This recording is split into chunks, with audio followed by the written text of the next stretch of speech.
ดีมาพบกับสองที่น้อยก้อยกุ้งเนาะวันนี้อาสิปามากินอาสิปาทานผสมปลากินตำมะฮงเนาะลงมือเองเลยเนาะโอ้ยหิวเขาจนคอนออกหัวมาเด้อพี่น้องเด้อตำมะฮงแซ่บๆมีผักสลัดผักโหระพาตำมะฮงป่นมะเขือได้หนึ่งเนาะมีกับกระปุ่นกินแบบบานๆเด้อพี่น้องเด้อมาได้กินอยู่ตนาบ้านมาได้พี่น้องเด้อลงมือแล้วหิวเขาแล้ว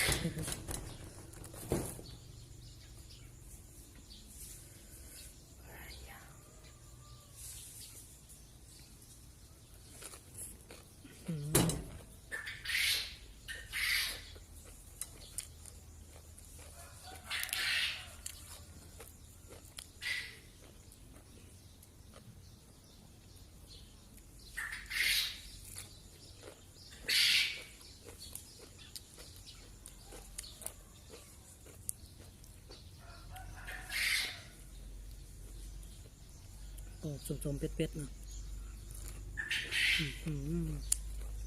ช่วงนอนวับ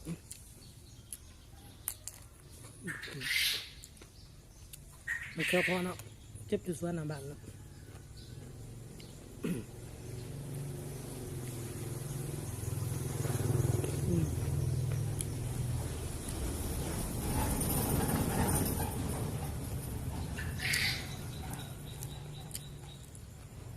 มะฮุ่งก็เอาอยู่ส่วนเอาเองเลยพี่น้องมะฮุ่งมะเขือผักสลัด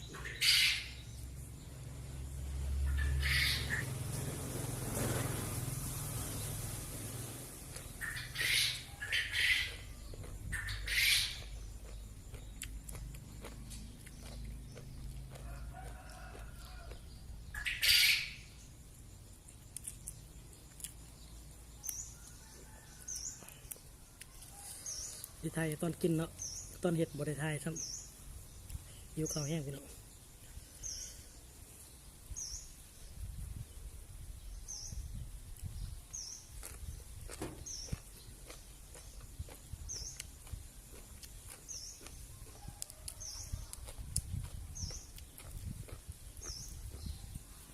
ลืมต้มไข่นกกระทาใส่กัน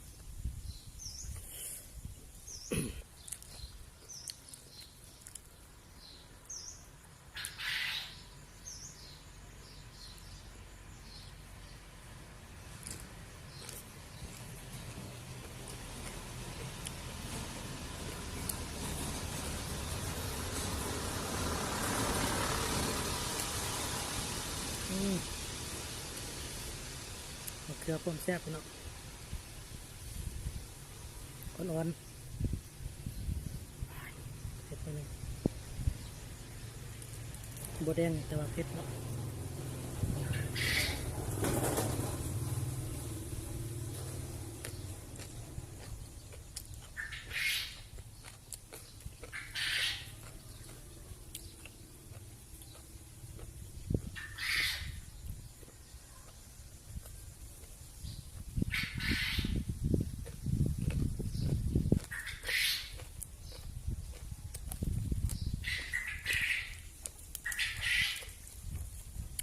สลัดสดๆจากสวน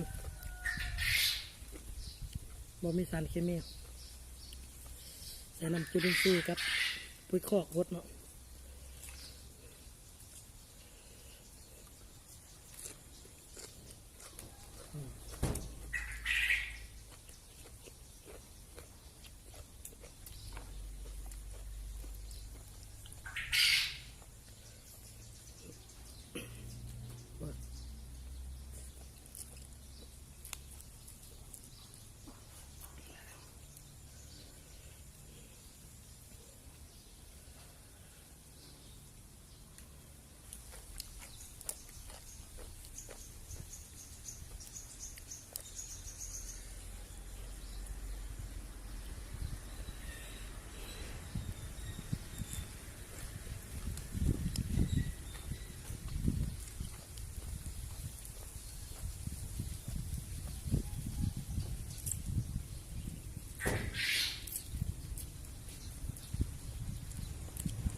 ดียวเนาะตำน้อยเดียวกินผู้เดียวอื้อหือ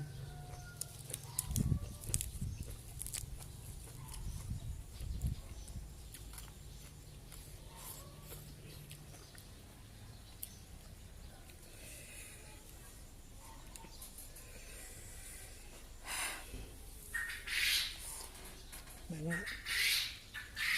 เผ็ด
ค